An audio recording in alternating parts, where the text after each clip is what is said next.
I never thought it would happen to me. You know that feeling when you think your life is perfect? When everything seems to be falling into place. That was me 6 months ago. I had the man of my dreams. Or so I thought. My name is Sarah, and I'm 32 years old. I work as a teacher at the local elementary school. I love kids. I love seeing their faces light up when they learn something new. Maybe that's why I believed in fairy tales for so long.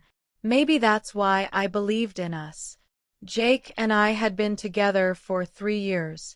We met at a coffee shop downtown. He was reading a book about architecture. I was grading papers. Our eyes met over my stack of third-grade math tests. He smiled. I smiled back.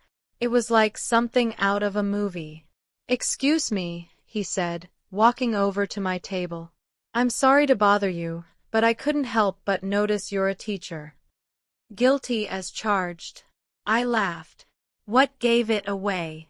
The red pen or the frustrated look on my face? Both, he grinned. "I'm Jake, by the way." "Sarah." That was the beginning of everything. We talked for 2 hours that day. He told me about his job as an architect. I told him about my students. We discovered we both loved old movies and hated pineapple on pizza. Small things, but they felt important then. Those early days were magical. Jake would surprise me with flowers. Not expensive bouquets, just simple daisies from the grocery store. But they meant the world to me. He would pick me up from school sometimes. The kids loved seeing him. They would press their faces against the windows and wave. "Is that your boyfriend, Miss Sarah?" Little Emma would ask. "Yes, sweetie," I would say, blushing. "He's handsome," she would giggle. Jake was handsome. Tall, dark hair, green eyes that crinkled when he laughed. But more than that, he was kind. He would help old ladies carry their groceries. He remembered my friends' names. He listened when I talked about my day. After a year, we moved in together. A small apartment with creaky floors and a window that looked out onto the park. I loved that place. I loved making breakfast while he showered. I loved the way he would hum while he got dressed. I loved falling asleep next to him every night. We talked about the future. Marriage, kids, a house with a backyard. Jake wanted 2 children. I wanted 3. We would laugh about our future arguments over bedtime stories and vegetables. "I'll be the strict parent," he would say. "No way," I would protest. "You can't even say no to the neighbor's cat when it wants treats." He would pull me close and kiss my forehead. "We'll figure it out together." Together. That word meant everything to me. I thought we were a team. I thought we were building something beautiful. I thought I knew him. But people can surprise you. And not always in good ways. The changes started small. So small I almost didn't notice them. Jake began working late more often. At first, I understood. He was trying to make partner at his firm. That was important to him. To us. "Don't wait up," he would text. "Big deadline tomorrow." I would save him dinner. Leave it in the fridge with a note. "Good luck tomorrow. Love you." He would find it in the morning and smile. Kiss me before he left for work. Everything seemed normal. But then the late nights became more frequent. The texts became shorter. Working late again. That was it. No explanation. No apology. Just 4 words that started to feel like a wall between us. I tried to be understanding. I really did. I would go to bed alone and wake up alone. Jake would leave early and come home after I was asleep. We were like ships passing in the night. "Maybe we could have dinner this weekend?" I suggested one Thursday morning. "Maybe," he said, not looking up from his phone. "I might have to work." "It's Saturday," I said quietly. I know what day it is, Sarah. His tone was sharp, sharper than it had ever been with me. I felt like I had been slapped, but I swallowed my hurt and nodded. Saturday came and went. Jake worked. Again. Sunday, I made his favorite pancakes. Maybe food would bring us back together. Maybe if I tried harder, things would get better. These look great, he said, but he was scrolling through his phone while he ate. Jake, I said, can you put the phone down? Please. He sighed like I was asking for the moon, but he put it down, face down on the table. I could see the screen lighting up with notifications. His fingers twitched toward it. How's work going? I asked. Fine. Just fine. What do you want me to say, Sarah? Work is work. I wanted him to say more. I wanted him to tell me about his projects, his coworkers, his dreams. I wanted my boyfriend back. But I just nodded and finished my pancakes in silence. The distance between us grew. Not just physical distance, but emotional. Jake became a stranger who happened to live in my apartment and share my bed. He would come home and go straight to the shower. He started locking his phone. He would turn away when he talked on it. My friends started to notice. You seem tired lately, my friend Lisa said over lunch. Just busy with school, I lied. How's Jake? I paused too long. He's good. Busy with work. Lisa gave me that look. The one that said she knew something was wrong but wouldn't push. Not yet. At home, I started paying more attention. Jake's clothes smelled different sometimes. Not bad, just different. Like a perfume I didn't wear. When I asked about it, he said it was probably from the office. You know how these buildings recycle air. I wanted to believe him, so I did. For a while.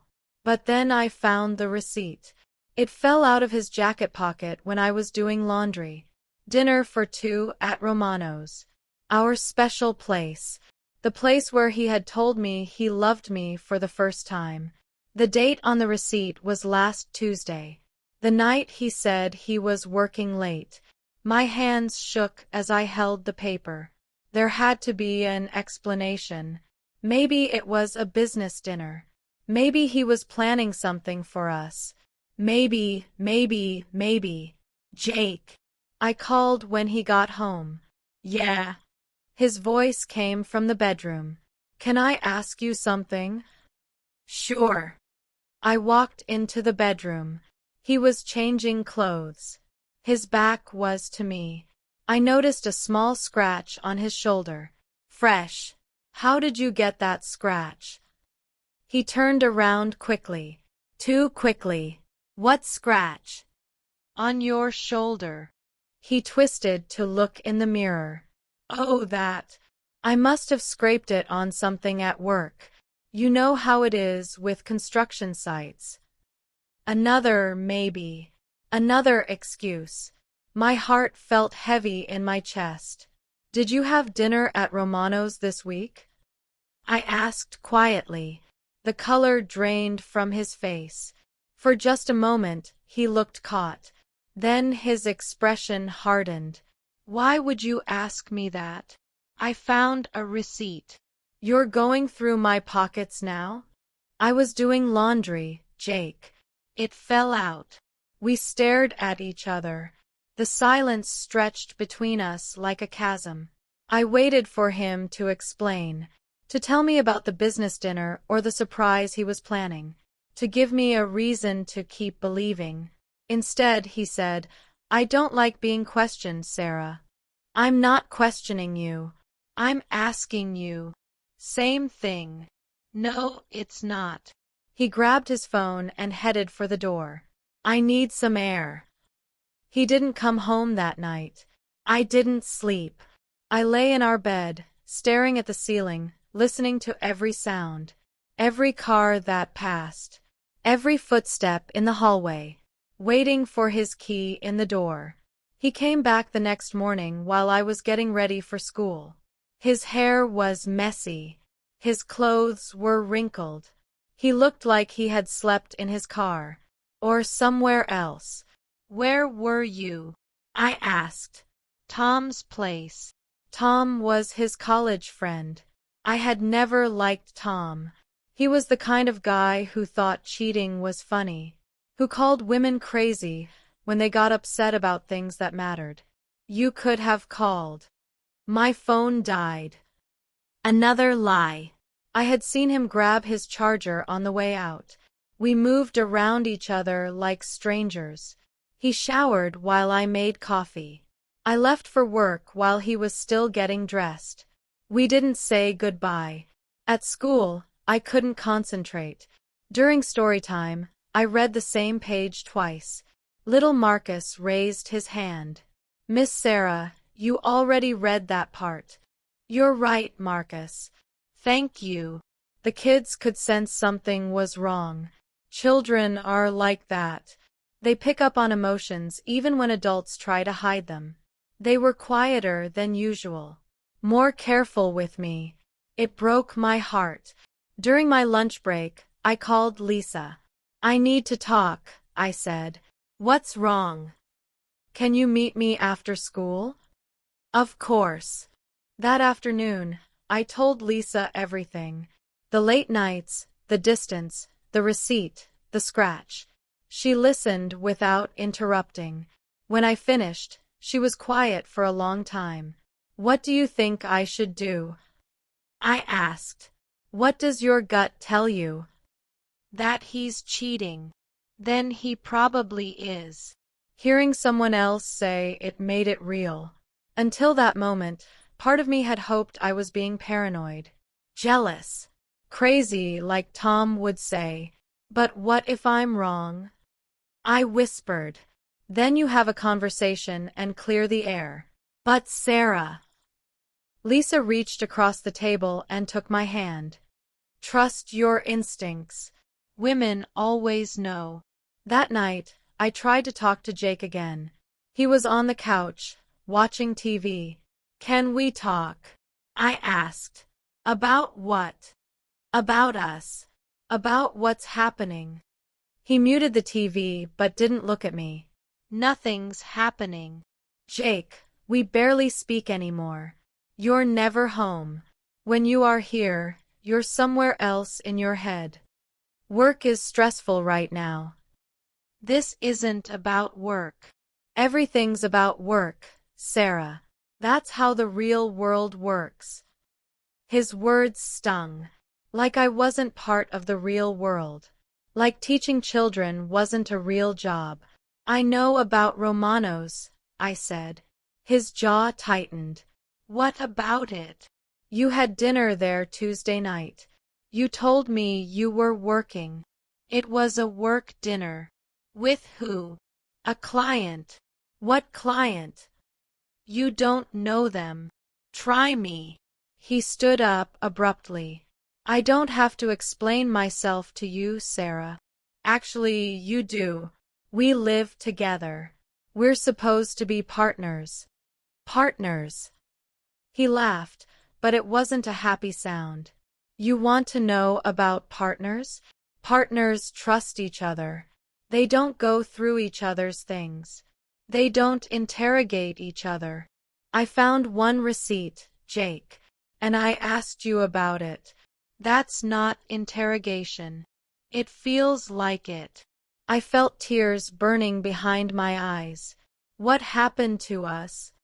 For a moment, his expression softened. I saw a flicker of the man I had fallen in love with. But then it was gone. People change, Sarah. Relationships change. They don't have to. Sometimes they do. The next few days were torture.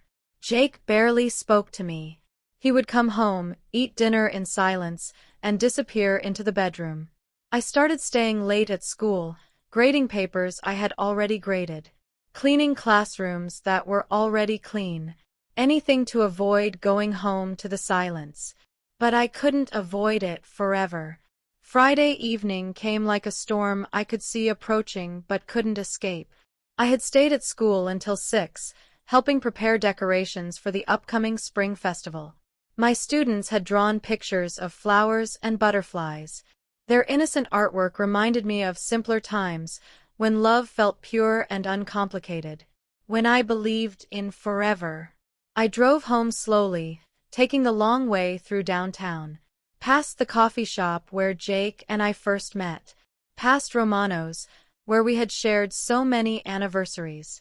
Past the park where we used to walk on Sunday mornings, talking about our dreams.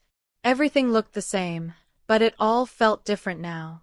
Like looking at photographs of someone else's life. The apartment was dark when I got home. Jake's car wasn't in the parking lot. Again. I let myself in and turned on the lights. The silence felt heavy, oppressive. It pressed down on me like a weight on my chest. I made myself a cup of tea and sat at the kitchen table. The same table where we used to eat breakfast together, reading sections of the newspaper out loud to each other. Where we planned weekend trips and argued about what to watch on Netflix. Where he used to kiss me goodbye every morning. Now it felt like a piece of furniture in a stranger's house. I was stirring honey into my tea when I heard his key in the door. My heart jumped, the way it always did. Even now, even with everything falling apart, part of me still hoped. Still believed we could fix this. "Hey," I called out. "Hey." His voice was flat, distant. He came into the kitchen but didn't sit down. Just leaned against the counter, checking his phone. Always that phone. "How was your day?" I asked. "Fine." Mine was good.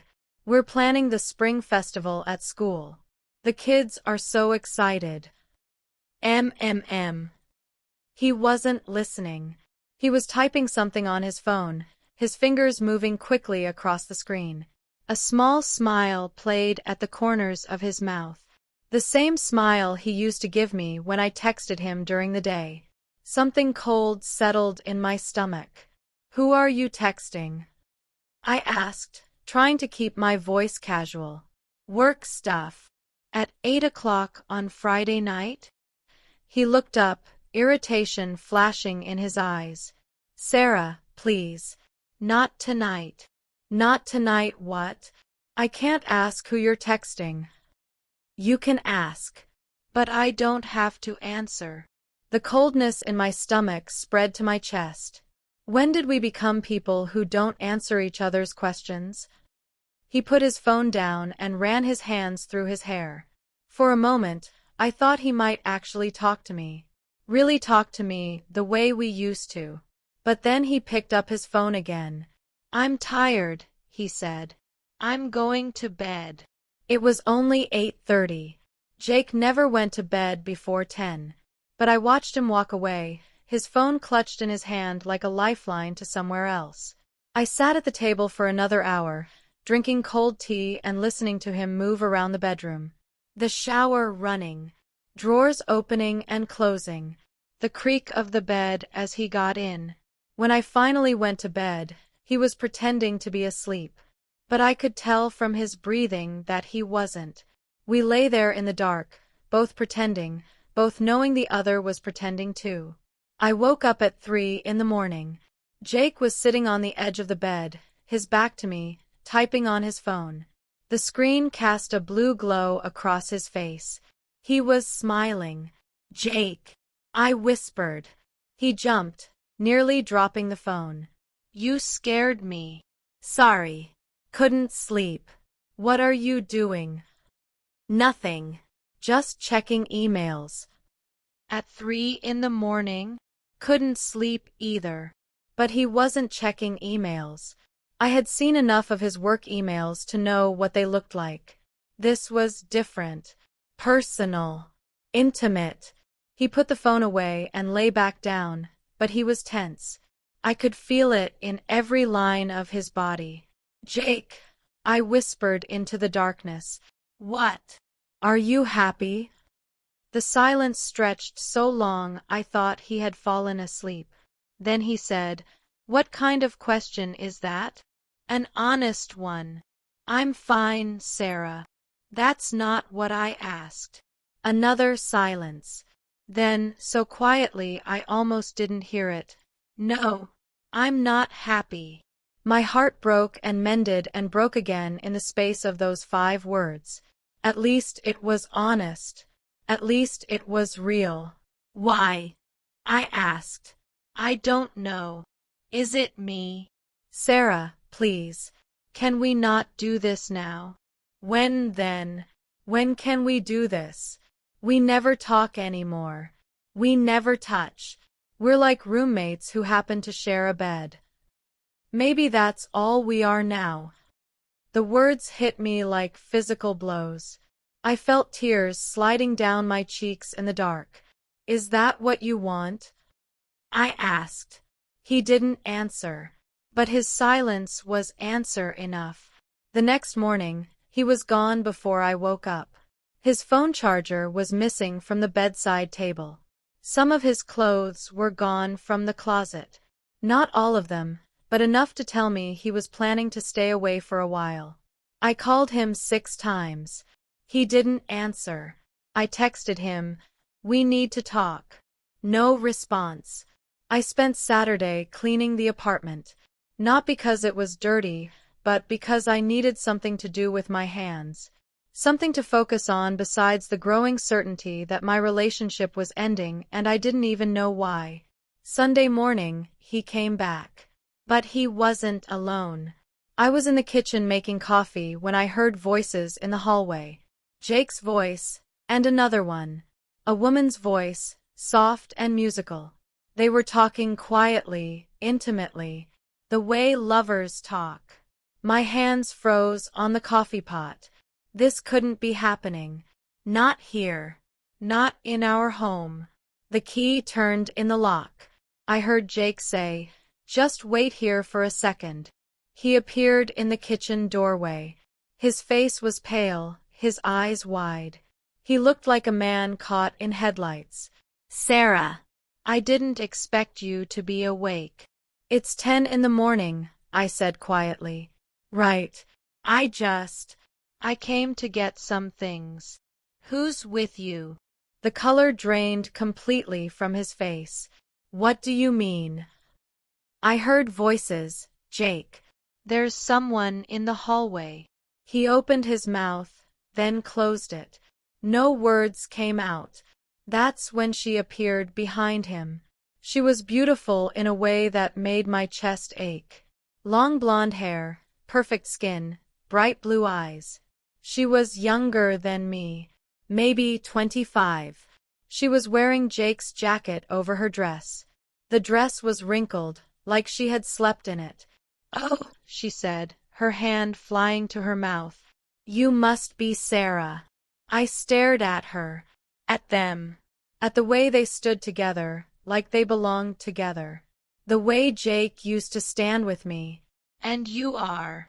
My voice sounded strange, like it was coming from very far away. "This is Emma," Jake said quietly. "Emma." Such a pretty name. The same name as one of my students. Sweet little Emma who always asked about my boyfriend. "Emma," I repeated. "I'm so sorry," Emma said. "I didn't know you would be here. Jake said you were visiting your sister this weekend." I turned to look at Jake. "Did I tell you I was visiting my sister?" "Sarah, I can explain." "Did I?" "No. So you lied to her." "Sarah, please." "How long?"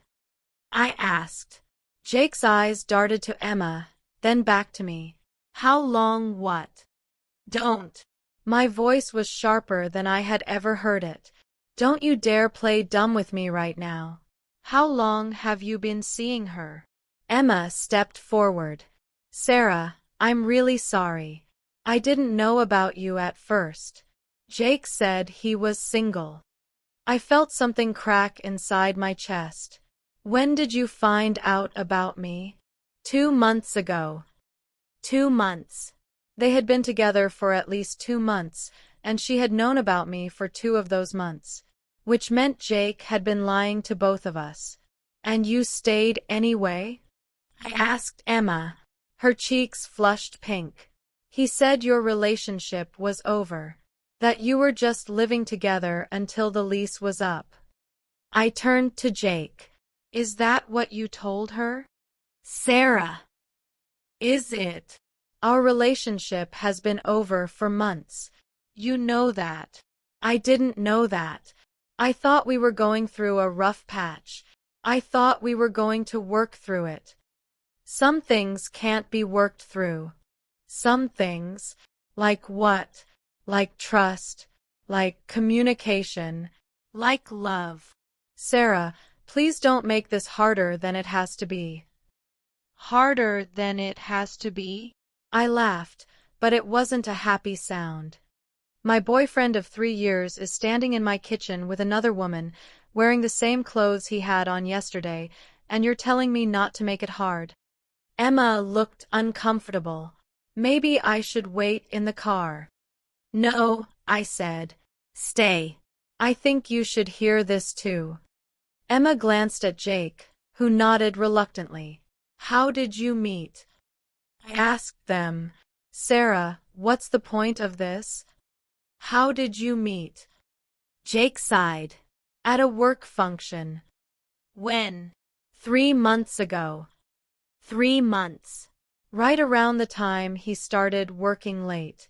Right around the time he started becoming a stranger. Did you sleep with her while we were still together? I asked. Sarah. Answer the question.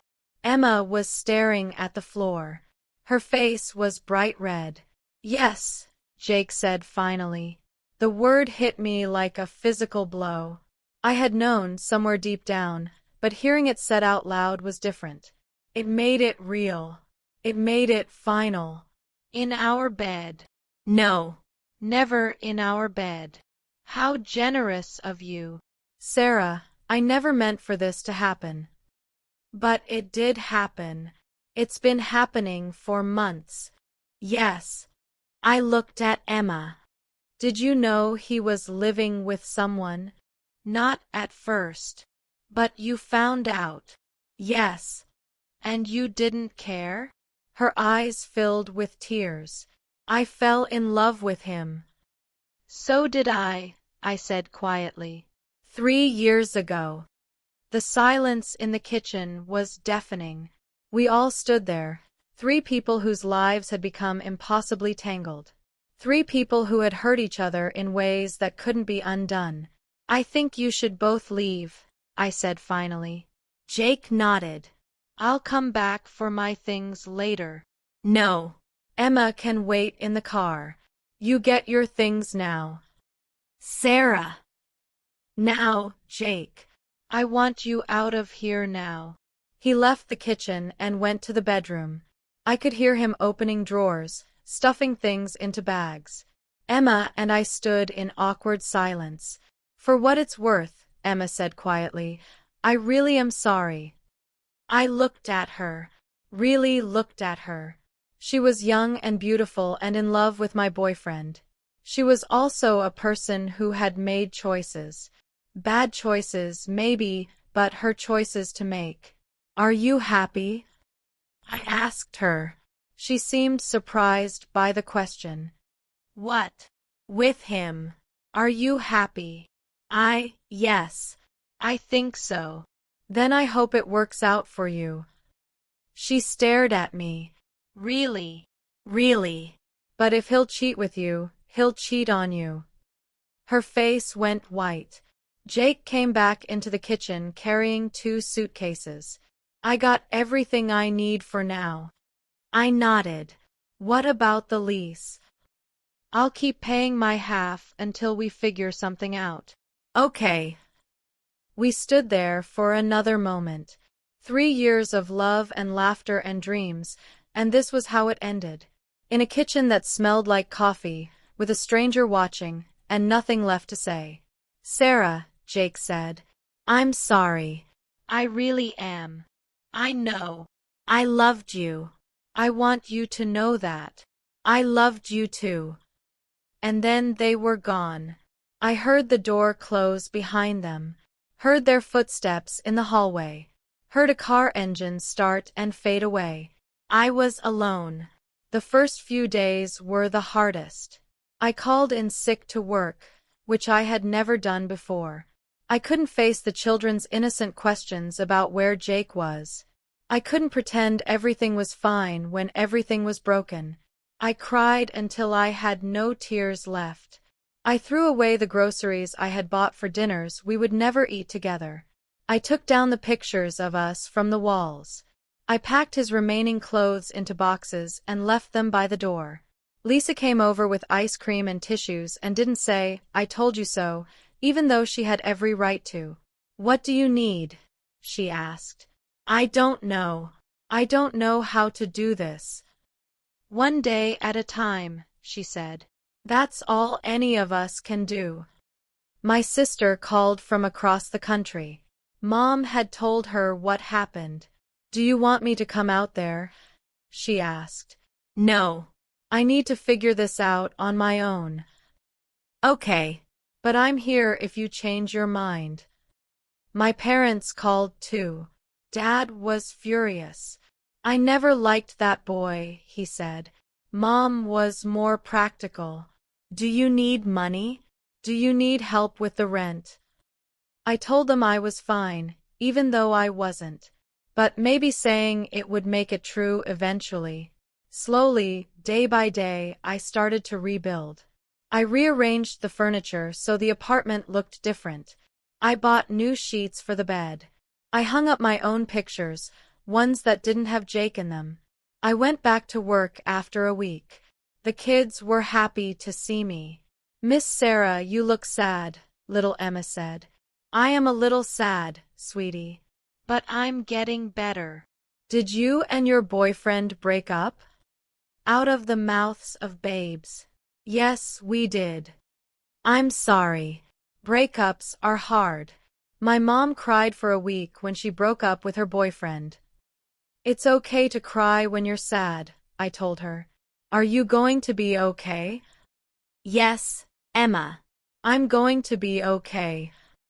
And I meant it.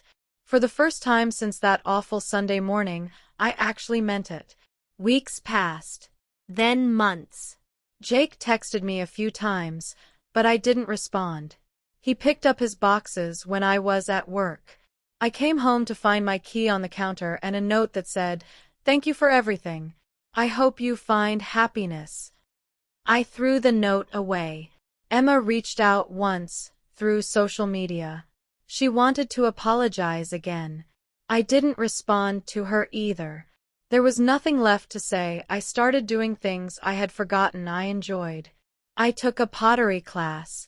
I read books that Jake had never been interested in. I went to museums on Saturday mornings. I had dinner with friends without checking my phone to see if Jake had texted. Slowly, I remembered who I was before Jake. Sarah the teacher. Sarah the friend. Sarah the woman who didn't need someone else to complete her. I was okay. More than okay. I was free. It's been a year now since that awful Sunday morning.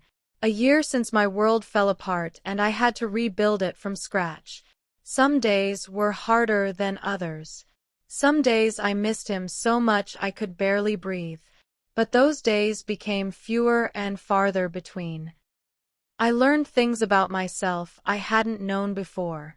I learned that I'm stronger than I thought. I learned that love isn't enough if it's one-sided. I learned that sometimes the person you think you know best is actually a stranger. I also learned that I deserve better. I deserve someone who chooses me every day. Someone who doesn't lie or cheat or make me feel crazy for asking simple questions. Someone who sees a future with me, not despite me. I'm not dating yet. I'm not ready. But I know I will be someday. When I meet someone new, I'll be a different person than I was with Jake. Wiser. Stronger. More aware of my own worth. The apartment doesn't feel lonely anymore. It feels like home. My home. I painted the walls a color Jake would have hated. I got a cat, which he was allergic to. Small acts of rebellion that felt like victories. Sometimes I wonder if he's happy with Emma. If they're still together. If he ever thinks about me. But mostly, I don't wonder at all. That chapter of my life is closed. I'm writing a new one now. The children at school still ask about boyfriends sometimes. I tell them I'm focusing on myself right now. They seem to understand that in the way children do, accepting and moving on to more important things like who brought the best snack for sharing time. I see couples everywhere, holding hands in the park, laughing over dinner at restaurants, planning their futures together. It doesn't make me sad anymore. It makes me hopeful, because I know what real love looks like now. I know what it isn't, and I know I won't settle for anything less than what I deserve. If you've ever felt like me, you're not alone. If you've ever loved someone who didn't love you back the same way, you're not alone. If you've ever felt like you were going crazy, questioning your own instincts, wondering if you were being paranoid or jealous or difficult, you're not alone. Trust yourself. Trust that voice inside you that whispers when something isn't right. Trust your worth. Trust that you deserve someone who chooses you completely, honestly, and every single day. The pain you're feeling right now is real. It's valid. It matters. But it won't last forever. You are stronger than you know. You are more resilient than you imagine. You are worthy of a love that doesn't make you question everything about yourself. Take your time. Heal at your own pace. Don't let anyone tell you how long grief should last or when you should be over it. Your heart knows what it needs. And remember, someone else's inability to love you the way you deserve doesn't say anything about your worth. It says everything about their limitations. You deserve better. You are enough. You are going to be okay. You're not alone.